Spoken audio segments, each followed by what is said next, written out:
Ya, pemirsa Anda masih bersama kami dalam Beranda dan kita masih membahas mengenai hari ulang tahun atau hari jadi Kota Bekasi yang ke-16. Mungkin Anda yang warga Bekasi juga bisa menyampaikan harapan-harapan Anda di usia Kota Bekasi yang ke-16 ini. Silakan Anda sampaikan di line telepon 021 5155111. Baik, mungkin tadi kita bisa menanggapi dulu dari Pak RW yang sebelumnya, sebelum kita break. Mungkin dari Pak Zul. Pak RW itu benar, dia maksudnya saya ngelihat kinerja PNS di Bekasi itu perlu digenjot, menurut saya perlu digenjot lagi lah ya, karena banyak daerah sih sebenarnya, bukan Bekasi aja, banyak daerah ada. Bahkan Gubernur Sumatera Barat bilang PNS saya 70% lemot gitu. Kalau saya jadi habit ya kalau untuk ya jadi PNS. Tapi saya nggak bisa persentase berapa yang lemot, tapi setiap kali saya ke Med Mall itu lebih dari 20 tuh PNS keliaran di mall itu. Di jam-jam kerja. Ya. Ada yang saya ketemu di Mangga 2 pakainya itu bajunya jam 11 siang, pakai bajunya PDAM Tirta Patriot. 3 orang ibu-ibu belanja-belanja gitu. Jadi menurut saya pemimpin Bekasi itu perlu tegas sama PNS-nya menurut saya ya, karena sayang tuh APBD-nya lebih dari 50% cuman buat bayar gaji karyawan. APBD 3 triliun. Ya. 3 triliun. Lebih dari setengahnya tuh cuman buat gaji Pemkot. Jadi menurut saya kerja mereka juga belum maksimal lah, masih bisa digenjot. Jadi harapan orang yang tinggal di Bekasi itu kan memang tidak semua juga bisa dipenuhi ya. Bekasi sendiri kan baru masih sebagai kota yang anak kecil lah, masih kota yang baru muda ya, baru berkembang ya. Tapi 16 tahun. Mestinya kan pegawai di dalam itu dia mesti responsif terhadap, kan dia tahu perkembangan penduduk itu, kan dia tahu perkembangannya. Seperti apa? Oke, iya kan? Baik. Sebelum ditanggapi kita sapa dulu penelpon. Halo, selamat sore. Halo. Halo. Ya, selamat sore, dengan siapa di mana? Halo, Muan. Ya, silakan, Pak. Ya.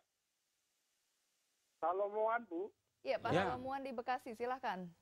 Oh ya, saya mau nanya ke... Halo? Ya. Iya. Selamat sore, Pak Dadang. Selamat sore. Sama Pak Bang Roy ini. Iya. Wakil kita di DPR. Saya menyoroti masalah infrastruktur ini. Cukup banyak dikeluarkan APBD untuk perbaikan jalan. Tetapi tidak maksimal untuk dinikmati oleh rakyat Bekasi. Salah satu yang membuat itu melanggar daripada despek yang dikerjakan oleh oknum-oknum pemborong yang tidak bertanggung jawab. Ditambah lagi, seperti yang diutarakan Bang Lubis tadi itu, PNS Kota Bekasi itu harus perlu digodok atau dibawa untuk belajar di mana supaya bisa melayani masyarakat secara optimal. Saya sudah tahun 80 di Bekasi ini dan saya ikuti perkembangan Kota Bekasi hanya waktu zamannya almarhum Pak Nonon Sontani yang ada sedikit perkembangan Kota Bekasi. Sesudah itu sudah tidak ada lagi. Oke, baik. Ya, baik Pak Lemon, terima kasih atas informasinya. Lama sekali dari tahun 80 ya. Silakan. Udah lupa dia sama kampungnya lagi. Memang pembangunan itu kan ada pembangunan fisik, ada pembangunan yang non fisik. Pembangunan fisik seperti tadi disampaikan adalah infrastruktur. Infrastruktur juga nggak melulu hanya jalan dan saluran, tapi juga ada fasilitas gedung umum, sekolah, fasos ya. Puskesmas, rumah sakit dan lain-lain.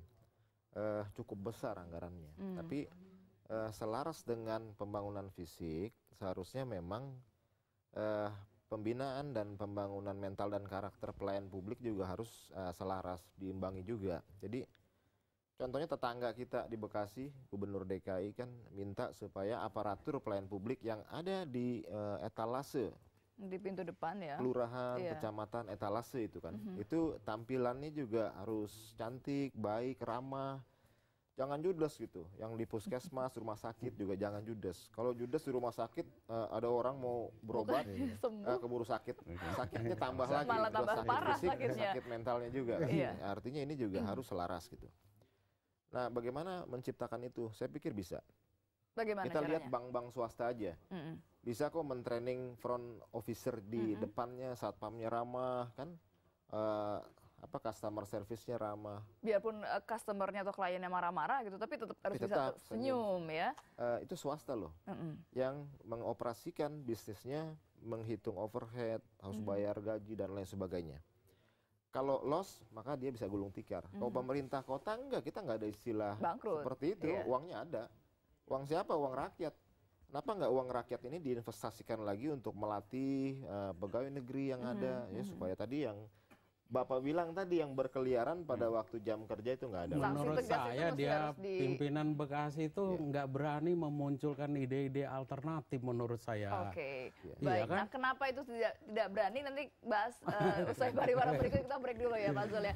Kami kembali saat lagi, tetaplah di Beranda.